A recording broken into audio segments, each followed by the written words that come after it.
Welcome out to another episode of It's All Been Trek Before. This time, we're back on DS9, Family Business. Yeah, it sounds like a Godfather episode. Is it? Maybe. You watched the episode, you know. We're going to talk about, speaking of family business, getting our business of family. There's two different ways. Become a Patreon member, patreon.com/IBD. Get all the extra stuff, get the behind-the-scenes stuff, get to know us a little better, get the stuff that doesn't make it to the cut. Not only do you see our faces, but you get to hear a little extra stuff, a little behind the scenes, behind the curtain stuff that you might not hear on the regular feed. Also, you also follow us on Facebook. A lot of funny stuff going on, a lot of fun stuff. Poking fun at ourselves, poking fun at Trek, poking fun at everyone. Also, get in there, tell us what you think about the episodes we're talking about. That's a great place to tell us. This when also in your subreddit as well. Anyway, enough of that. Let's get down to family business. Deep Space Nine, It's All Been Trek Before. Welcome out to another episode of It's All Been Trek Before. Skeleton Crew is here. This is Steven. Jimmy-Jerome. We're here to talk about the Deep Space Nine episode, Family Business. First impressions. You know, stellar guest cast. Surprisingly, a couple of them kind of small roles in extent, although important to the episode. And then the great Andrea Martin. A more serious Ferengi episode than I expected. Overall, I was kind of disappointed in the Ferengi storyline, even though I thought it was fine. It was another glimpse into the Ferengi world and the Ferengi people. And then, we got the B storyline of Sisko and Penny Gerald Johnson. I didn't love it, but I thought it was fine. It was another, hey, we're not going to deal with the Maquis and all that too much this episode. It's a Ferengi episode. I thought it was fine. Yeah, that's where I kind of... It's funny how you said, like, we're not going to deal with the Maquis and the war and the Dominion and all that, because the other Star Trek podcast I listened to, The Greatest Generation guys, they're like, yeah, it's so funny. It starts with Sisko chopping up vegetables, because just like he was building that ship last week, like, I really wish there was some back and forth of, you see the Dominion, like, gearing up and, like, building weapons and making soldiers, and then Sisko's chopping vegetables. That's great. Like, at this point, they know the Dominion fleet's coming. Like, they know that this is going to be, like, there's this giant danger, and then we see them doing these casual things. I mean, I don't want to spoil anything, but also, like, they are preparing. We're just not seeing it on screen, Right. Which makes sense because you only get, like, a piece of their life. So when things start to hit the fan, we'll see some of the preparations that were made. We just don't see them making the preparations, which is, I kind of wish, at least in the background of scenes, like, now that we have computer generated, they could do this more effectively. Right. But if we, like, saw the station in an exterior shot, just a quick establishing shot, but you see, like, construction going on outside it or something, and they don't explain it or don't address it, but at least those things would set up, like, we're doing things. Yeah. But yeah, well, we'll see. Yeah. But in terms of this episode, I actually disagree. I liked it a lot. The Sisko Cassidy, I've been waiting for that for a while. You mentioned Penny Johnson Gerald. We'll talk about her in a minute when we get into it. But yeah, I like that subplot. It's another major recurring character showing up. Brunt and Ishka are also recurring characters, but not as big as Cassidy Yates. And I believe this might be, I will talk about the actors later. But yeah. The Ferengi episodes are always so much fun to me. And getting to see Quark's family dynamic. And it really locked in place Rom and Quark's relationship and the relationship with their parents, even with their dad not being seen. And they mentioned his name. I can't remember now what his name was. But knowing that Quark is just like his mother and Rom's just like his father, and you get why Rom is where he is and why he's doing what he's doing a lot more than you ever did before. And you get his role in it. He's not just some pushover. He actually has an important family role to play. And I liked all of that stuff. And then we also got Ferengi society fleshed out. We got some little cultural things. So I greatly enjoyed it. I really liked the Rom stuff, I will say. Because Quark is kind of the villain to me in this episode. He's Frequently. He's the guy, and usually he's the lovable scamp or whatever to an extent to us. And we've talked about that a lot. But here he's kind of the jerk, and Rom's the you could call him a mama's boy, but he's the guy who's kind of trying to keep his family together, and also fighting back against his brother, and like, no, this isn't necessarily right. I agree with you. I will say the one thing that it did definitely seem like Quark was a villain for a lot of it, but what redeemed Quark a bit to me by the end of this episode was finding out he was just like his mother, because his mother's portrayed as the hero in this. And while Quark is on the wrong side of this particular fight, like seeing the parallels between them made me less angry at Quark. And there were a couple of hints that he's not, it wasn't all like Ishka mentions at one point, he sends me a very generous stipend every month, like more than I need. And like, if Quark was really that bad, he wouldn't do, if he was just concerned about greed, if he didn't love his mother, if he didn't care about his family, he wouldn't do that. And so it's, I mean, you could argue he's just showing off for her, but I don't think so. I think his heart's in the right place, but I also think he's trapped by his societal beliefs. Well, and that's what I was going to say. Regardless of how we feel about Quark, I think it's hard, even though it's milestone episode is that, you know, Ishka brings about social change in the Ferengi world. It's hard to imagine Quark, even if he was like, I don't like the way this works or whatever, even that if that's where he landed, it's hard to see him as being like the person to lead change, you know. From what we know about him so far, it would be bizarre if he was like, this needs to change, you know, so it hasn't, it didn't. But I think that whole part of, you know, is redeemed when, you know, it turns out at the very end she did her own, you know, white lie, for lack of a better term, with as far as giving the money back and all that, which I think was perfect. It was so in line with the way these guys operate. Yeah, that she only gave up a third of her money. Yeah, and I'll save a couple other notes for when we get there. But yeah, I think that for me that redeemed that. I shouldn't say redeemed the whole storyline, because like I said, there are other good things in there, but made me feel better about the whole thing, because it should have made sense. I feel like the ending all makes, it's like, oh, this all makes sense now.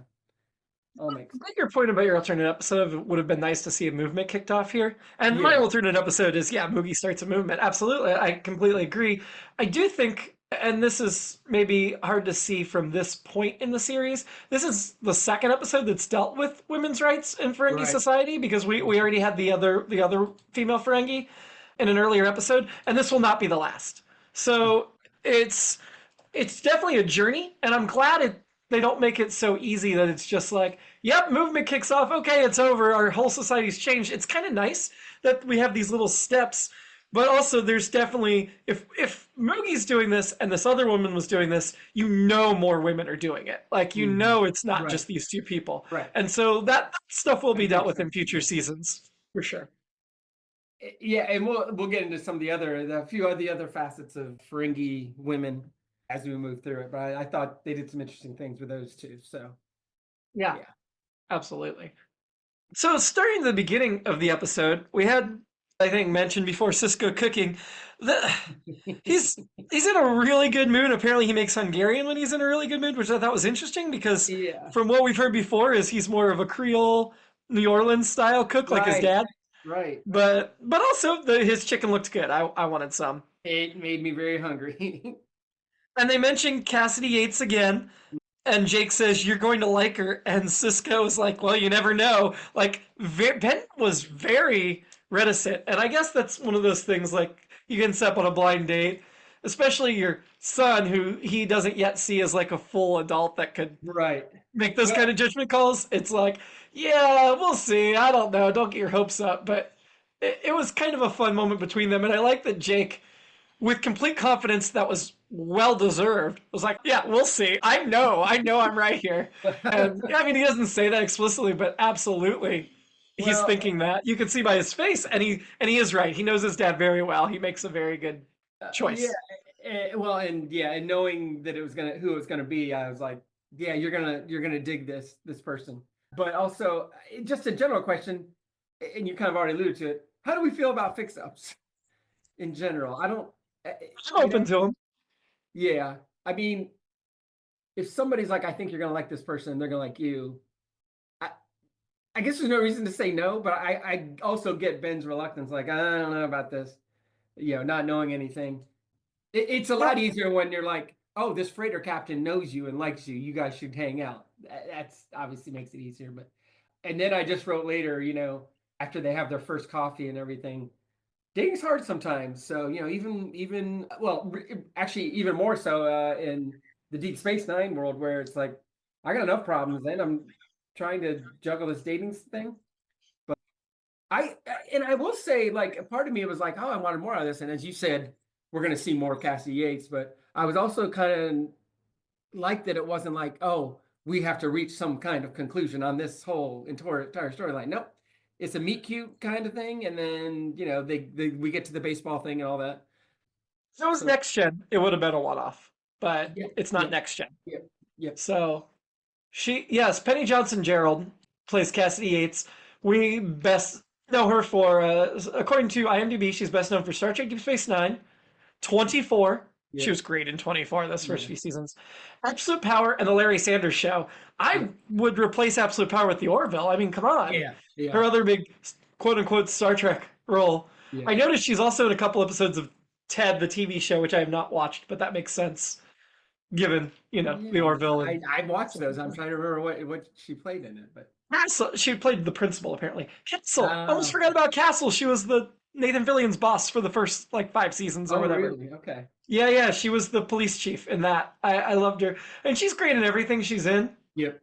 Prior to this role, of course, the Larry Sanders Show was her big running part, and she did 9 episodes of ER shortly before this. But she'll be in 15 episodes of Deep Space Nine, up to and including the series finale. So she will be a going concern for the rest of the series. That doesn't necessarily mean she'll be Ben's girlfriend for the rest of the series, but she'll be a going concern for the rest of the series. Yeah. So I look forward to you seeing the ups and downs of who she is, what her character is. She'll definitely get her own development outside of that romantic relationship, which I'm excited for. So she did seem like fleshed out, has her own thing going on immediately. You got all the little graphic design of the Cassidy Yates logos on the cargo containers was fun. But she definitely comes in as like, I'm a captain too. Fashion. I didn't. Penny Johnson always has great hair. Here, it doesn't look great. I like the little piece she's wearing, but I didn't like the result of it. But this is nitpicking when it comes to Penny Johnson because she always looks great to me. I love the whole introduction story where Dax is teasing Cisco about it and if I was Curzon, I'd have to try to steal it from you. And by that point, you can tell Cisco kind of getting interested because he's like, well, I'm one of the many reasons I'm glad you're not still Curzon. Yeah, I thought, I knew that's what Dax was going to say, but I still enjoyed the interplay there. I thought that was cool. Then the O'Brien Bashir Odo scene too. I mean, Odo's rolling his eyes, but Bashir and O'Brien, and every bit of that was fun. Where Sisko's like, "Well, how did you hear about this?" And Bashir's immediately like, "I heard it from O'Brien." And then the look O'Brien gives, like, "Stop throwing me under the bus." But it's also kind of fun that Jake's out there telling everybody about it. I wrote Bashir rats out O'Brien. It was very funny. That was LOL. That was so good. That was good. My nitpick about that whole running plot line though is you're gonna have a coffee date at 6 o'clock at night. Isn't that caffeine gonna keep you awake? And Rectigino is supposed to be heavily caffeinated. So why not? There should be some alternate, but I guess we've talked about how coffee still rules in the 24th century. Well, and then of course we bring the baseball into it, which I'm sure excited you, and the fact that apparently baseball's been dead, but it's being revived, and her brother's part of that. So when they said sliding into second, I was like, oh yeah. And I was like, this isn't a euphemism. But the look on Cisco's face looked like he was like, when he asked follow-up, he was really excited about baseball, but part of me thought he gave a look of like, are you talking about something else? Because I think you're talking about baseball, but I think you might be talking about something else. Then I thought it was interesting when he asked about, do they have a designated hitter? And she's like, no. And then, are they all wood? So currently, right now, the designated hitter is in both leagues. It used to be, back when this happened, the National League did not have designated hitter. American League did. Now, Major League Baseball does. But I think all the bats are still wood. They still don't allow aluminum in the major leagues, even though at the college levels they do everywhere else. So, yeah, I did enjoy that. So. And then they decided they were going to listen to a play-by-play of the baseball game, not watch a video or anything, which it just, I guess, so it makes me think of the people today, including myself, of record players and records. And you go for, if you're going to lean into it, you try to lean into the vintage as much as possible. And I think that shows in their conversation of like, yeah, we could update it, but part of the charm is that it's not updated. It's this thing Yeah. from ancient past. I subscribe to the MLB service, and so I can watch all the Mets games. But if they're if they're within like 3 hours of us, where I live, where we are here in Ohio, they get blacked out. But you can still listen to them. You just can't watch them. So last week I had listened to them 3 straight nights, and I enjoy that. I can't say just as much, but I enjoy it. And then it would be even better. It's even better when I hear the local ads out of New York, which I really love hearing those. But a lot of times MLB preempts those and with their own stupid ads.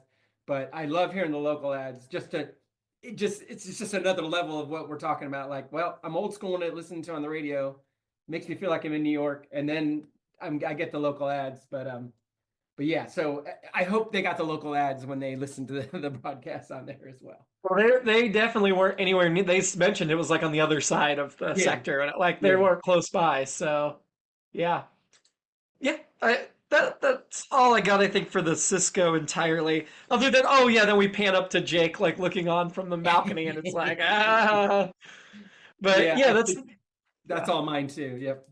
Yep. So let's jump back with the Quark Rom story, which is the A plot. Yep. They talk about, or Quark says that Nog joining Starfleet is essentially the same thing as him trying to become human, which I think not only betrays Quark's speciesism and his stereotype and prejudice, but also says something about how outsiders view Starfleet as very Earth-centric and human-centric, which backs up the fact that most of the crew members we see are fully human, but also it's a little bit of a shame because the way they always talk about it is a federation of planets. We all come together. But of course, they all come together under Earth's leadership. Exactly. Right? So we then meet Brunt, played by the great Jeffrey Combs, probably the most frequent Star Trek guest of all time, I'm pretty sure. But I was wondering if this was his first appearance in Star Trek. I can't remember. Did we see him before in something? I thought we saw him once before. I can't remember if it was TNG or something, but I think you sounds right. That's what he's always in heavy makeup, right? Not always, but often. So no, I don't see any next gen credits. So you may be, I mean, for your reference, Lower Decks, of course, you would have seen him voice a role in that. He actually plays 2 reoccurring characters in Deep Space Nine. His other one is a more often reoccurring, bigger character, and also an alien with a different set of makeup. So Brunt is more of his. We saw him earlier this season as a different character, but it was a one-off character. So he was in Deep Space Nine earlier this season. So his second appearance, but first in his reoccurring role, Brunt. And then in season 4 next year, he'll play Brunt twice more, but he'll also introduce the new character. And the new character's in seasons 5, 6, and 7 a ton. But Brunt will continue to appear. It looks like Brunt has an appearance in every season from here on forward. So we'll get Brunt at least once a year, but we'll get his other character of Weyoun a lot more often. And that's a little more recognizable. I also know there's an episode that's very one-offy. They did a Black History Month episode where Cisco was like a science fiction writer in the 50s. And everybody's out of makeup. And they did include Jeffrey Combs in that. But you won't just get him. You'll get Dukat, you'll get Garrick, you'll get Odo, you'll get everybody out of makeup, which is a Worf. And it's really awesome to get all of them. And Penny Johnson-Gerald's in that one too. Although she's always, out of loaf. But that's one of my favorite episodes of the series. And the fact that and Quark, the fact that you get to see all of those people sans makeup is a really neat aspect of it. So. Speaking of which, because next coming in is Andrea Martin. One of my favorites, period, end of discussion. And I immediately was like, how is she Armin Shimmerman? How is she Quark's mom?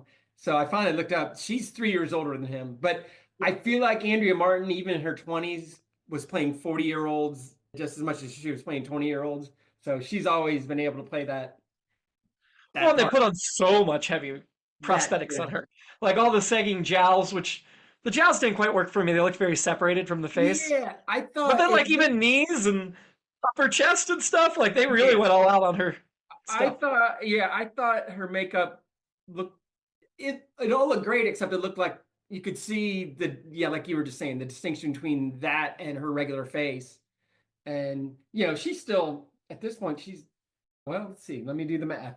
late 40s, so she's still looking. I mean, she still looks good now. She has a good person, whoever, she's staying hydrated and healthy, but she also has a very good person working for her because she looks great now at 78. Look me up, Andrea. Yeah, and I also noted, and as you noted, they even did the body, and I'll hit two notes there.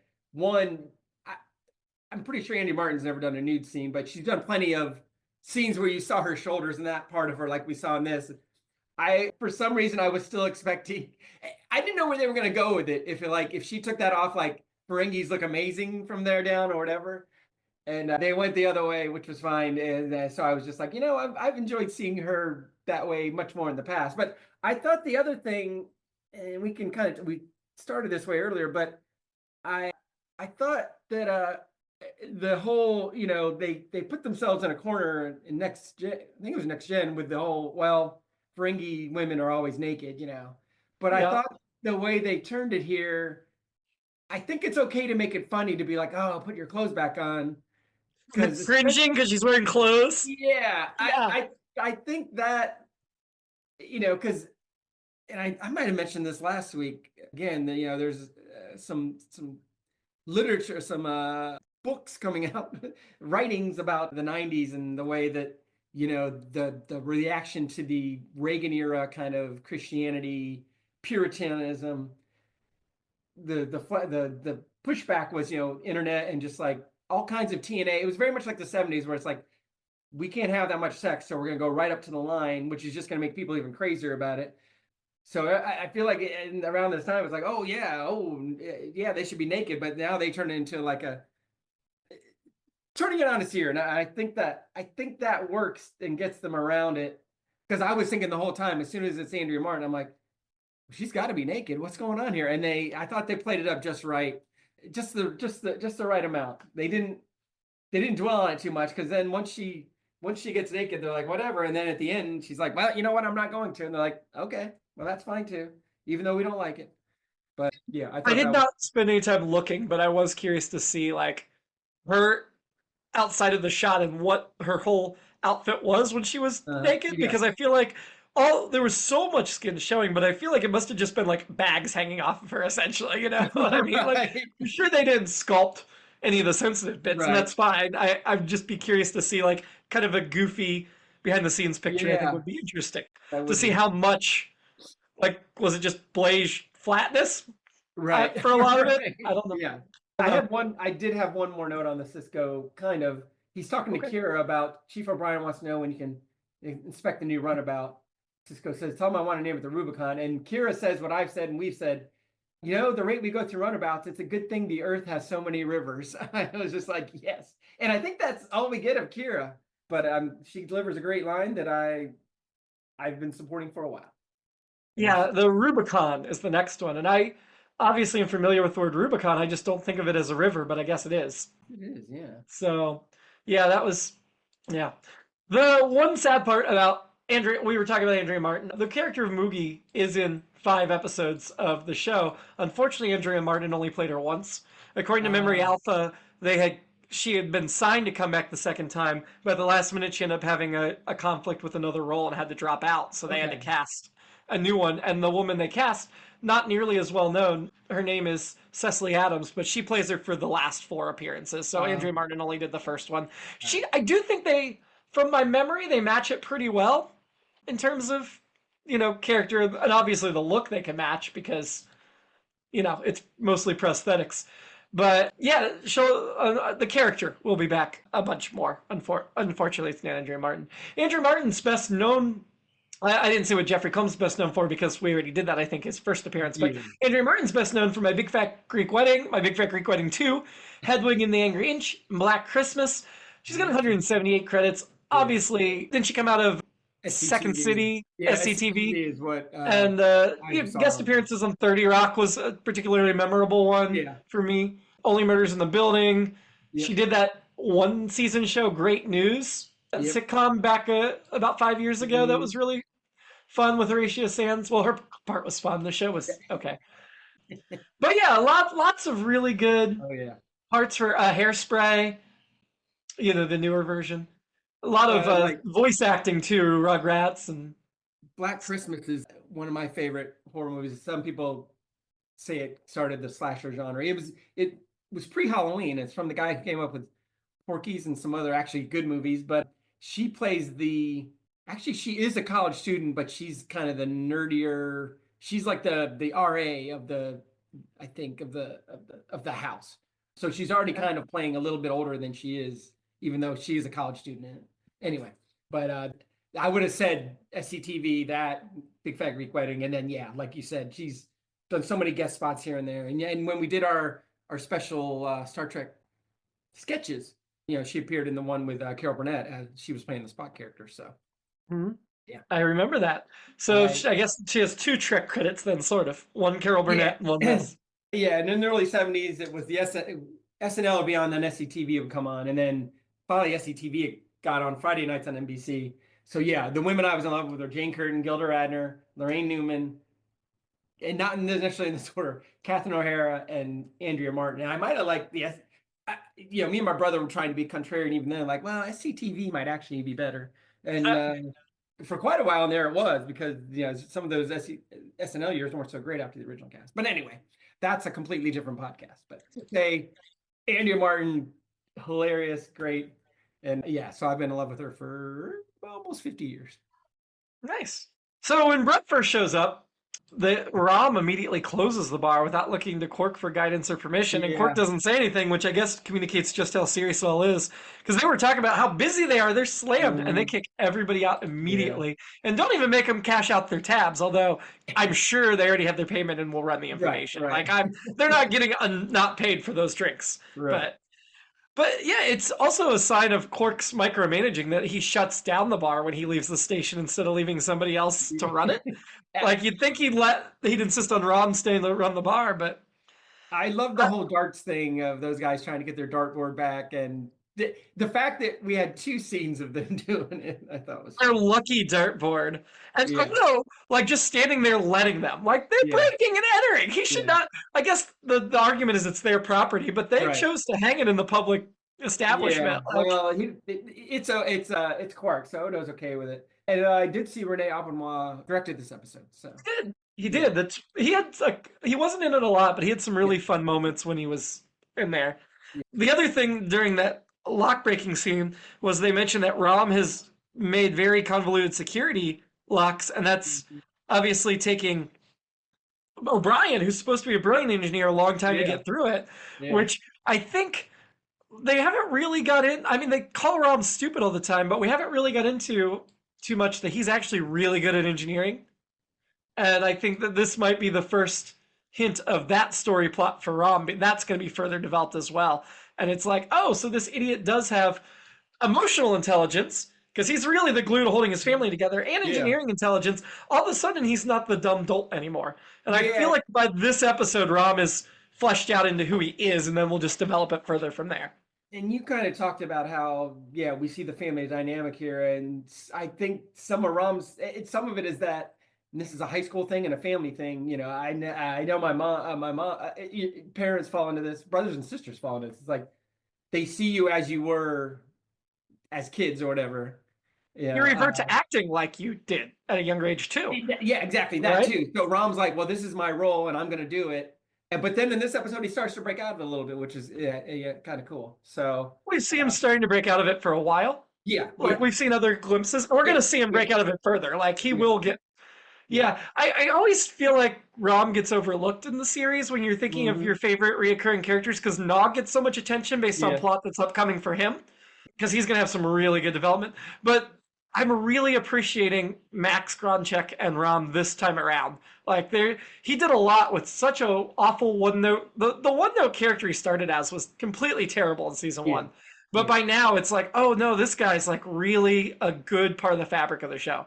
And that said, I did enjoy their actual physical fight. I actually laughed at that, even though maybe I shouldn't have, but I did. That will not be the last time for that either. The Ferengi episodes are always fun, and I think that's again why I like this. It's fun, but Quark has to keep bribing Brunt to even find out what the charges Yeah. are, that she's been earning a profit and he's being charged with improper supervision of a family member. And I'm like, oh God, these laws are freaking awful. Yes. But I enjoyed the constant bribing back and forth, and that later Brunt had to bribe Quark or pay tribute when he enters the house. We Yes. saw him like Yeah. give a slip back. And so I'm like, Yeah. how did they just carry these slips to him back and forth all day and they don't even count them as like their personal part of their personal wealth? It's just their Yeah. disposable. I just wrote everything costs in the Ferengi homeworld, and I guess the Ferengi culture for that matter. So yeah, I thought those were funny too. Yeah. I thought just to go back that is this our first visit to the Ferengi homeworld? I believe so. Okay. Did you have any idea it was going to be this rainy? No, that's the part that surprised me because it kept going through the episode. I'm like, okay, it's rain. I like I always have to point out I like the mat work of their homeworld. I'm guessing the capital city on their homeworld or whatever. But anyway, Whatever city Moogie lives in. So that may or may not be the capital. I don't remember. Yeah, I wonder, and I wonder if I guess it'll probably always be raining there, but we'll see. Although it wasn't an ocean world, but it was. No, it's like a swampy world. That is the way I think of it. Okay. I mean, I also loved the touch of this. Not only does every interior scene, if you listen, the scenes in Quark's house, there is thunder in the background of every scene, which I was like, what a great touch.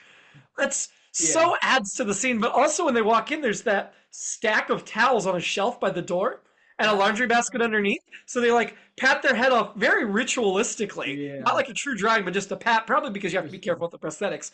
But then he tosses the towel in the basket that's right underneath it. And I'm like, that just proves to you. But it's funny, their clothing doesn't at any point look like it's wet. So they must have developed fabric that doesn't, like the water just kind of doesn't stick to, which I was like, that's so many elements that make this feel even more developed as a choice.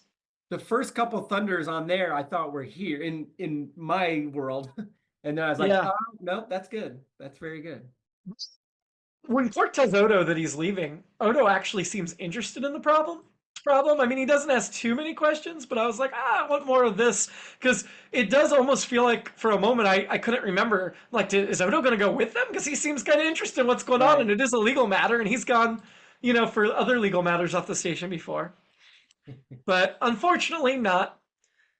You already mentioned that Renee directed the episode. It was written by Ira Stephen Bear and Robert Hewitt Wolfe. Robert Hewitt Wolfe was the executive story editor at this point, and Ira Stephen Bear, I believe, was a showrunner by this point. So these were two of their top guys, really fleshing out that stuff. Quark hasn't been home in 20 years. I mean, is that because he was living basically in the occupied territory? Like, you probably just couldn't come and go from Terek Nor when it was Cardassian run. They imply that it's a personal choice, but I wondered if it might be because of where he was and what was going on. Interesting. I assume his dad's been dead for at least 20 years then, if he hasn't been back there. But Moogie's supposed to chew their food for them. I mean, eating the worms is bad enough. Eating pre-chewed worms would have been really, really gross. But we know that Ferengi females are supposed to pre-chew because Nog said that.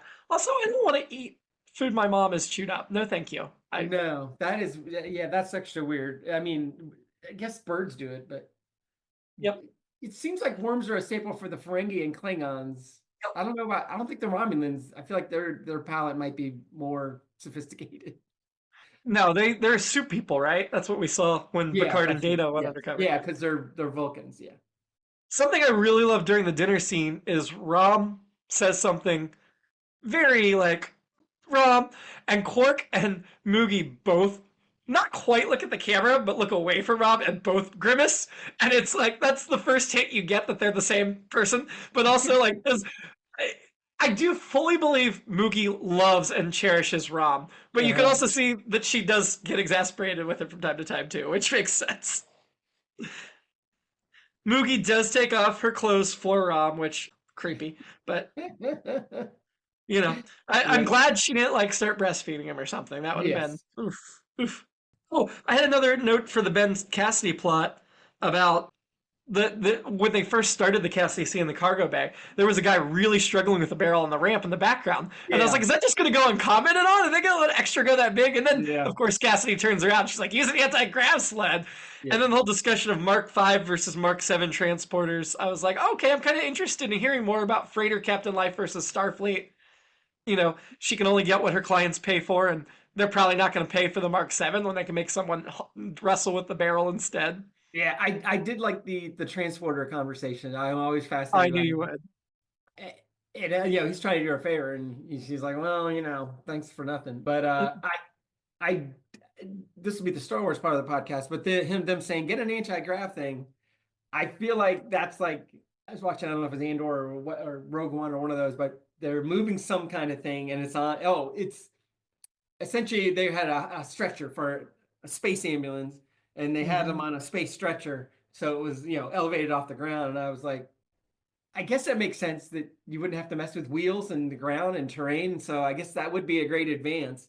However, they operate the anti-grav thing, but I feel like that's Star Wars's easiest. Like, oh, we're gonna throw in an effect here.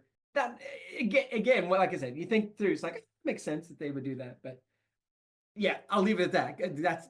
That's for the Star Wars podcast. The rest of that, anyway. I just wanted. I like that. I like that scene.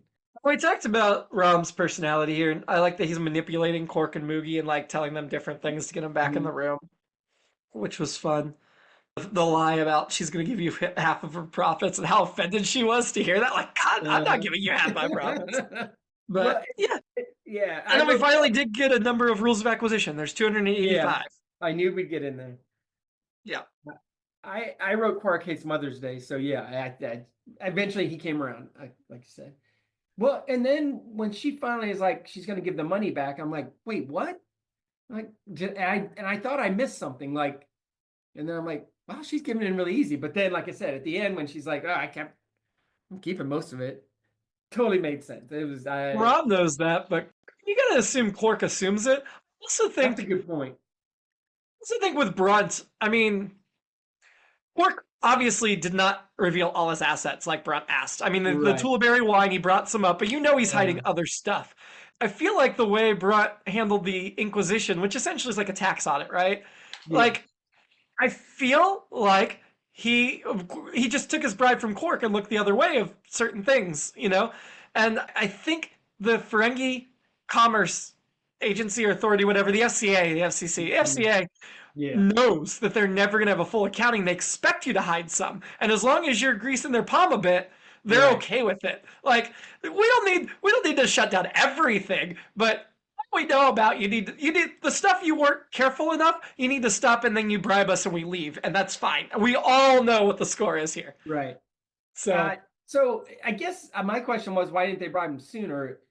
It was Quark's thinking, well, if Ishka agrees to pay it back, then that takes care of the stigma problem, and then the bribe's probably smaller than if he has to just bribe him to just make it all go away.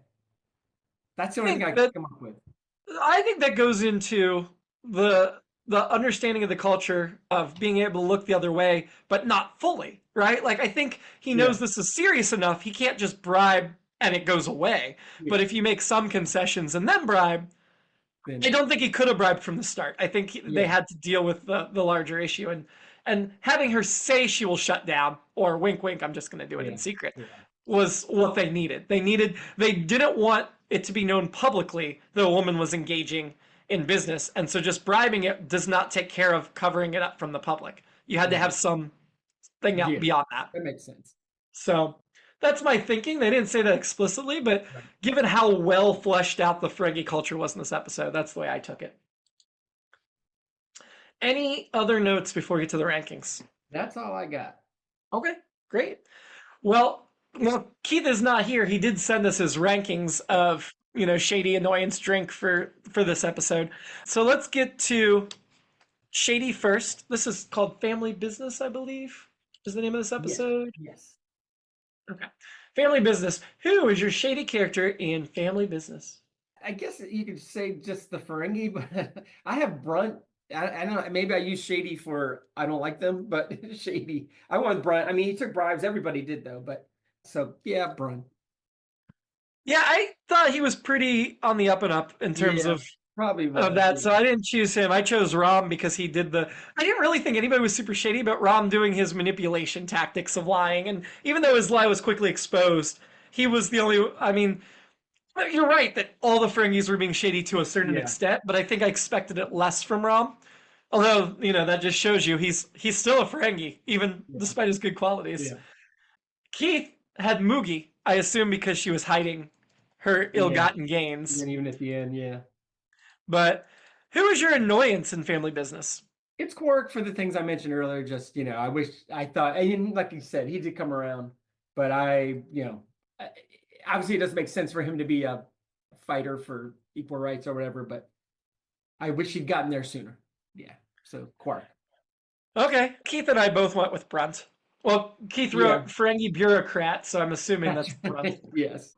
In parentheses, bureaucrats, but yeah, I'm going to just put him for Brunt because that seemed the obvious bureaucrat. Yeah, Brunt was being a typical Ferengi. I just don't like him. And it's not Jeffrey Combs' fault. No. So, who are you having a drink with? Especially this is their only appearance. I'm going to say Andrea Martin or Ishka. And this was, usually picking the quote unquote pretty girl is easy, but these two are not only calling these two pretty girls is underselling them so much because they're both, to me, Andrea Martin's legend and Penny Johnson is pretty much close. She's, her resume is pretty impressive as well, but got to go with Andrea Martin. Nice.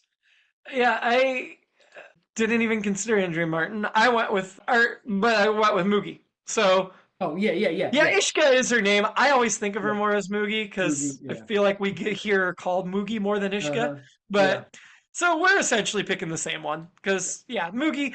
I like grumpy, strong-willed older women. Like I've always got along well with grumpy old women, and she wasn't super grumpy, but she was very like strong-willed and opinionated and assertive, and that's the type of woman I've always been like one in my orbit. So I think her and I would have a good time getting a drink and just hanging out. Yeah, Andrea Martin played one of the many characters she played on TV was Edith Prickley, who was definitely an older woman, and she was running the station at some point. I think she started as like an ad for on the station for like a warehouse distribution center or something. But anyway, so like I said, she was playing these kind of older kind of characters, savvy matriarchs for again 50 years, and I've been in love and entertained by all of them. So this is, talk about her wheelhouse. And of course she nailed it. I haven't talked as much about how I feel about Andrea Martin in general, but I don't have that long 50-year history as you do. But I think My Big Fat Greek Wedding may have been the first time I noticed her. Yeah. Because that's just, I was in college when that came out. And I don't know if I'd seen her in much before then, but every time I see her, I have great appreciation for her talent. I think she's really good, really funny. And I definitely have a drink with her as well, not just her character. So, well, next week. Oh no, we got to rank this episode. I mean, my instinct is to start near the top because I loved it so much, but I know you weren't as into it. Yeah. So let's see where we go. Yeah.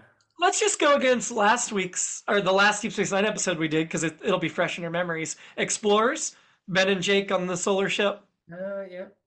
Oh yeah. Kind of similar, like we said. It's deviating from worrying about the bigger issues.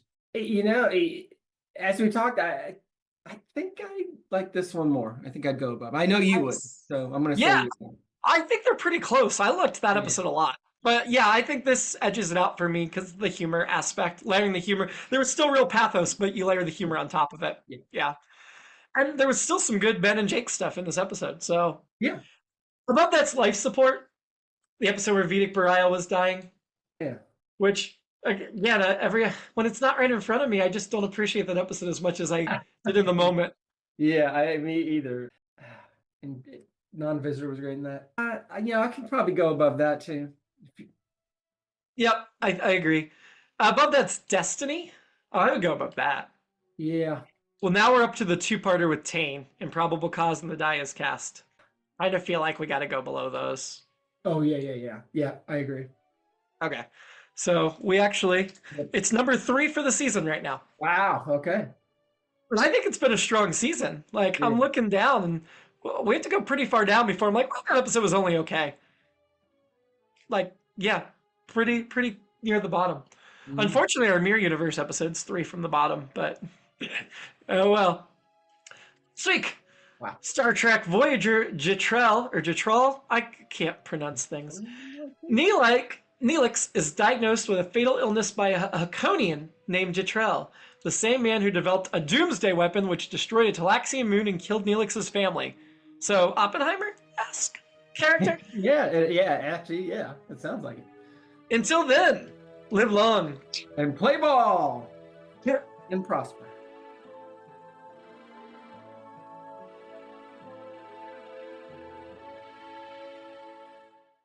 It's All Been Done presents Who's got the time?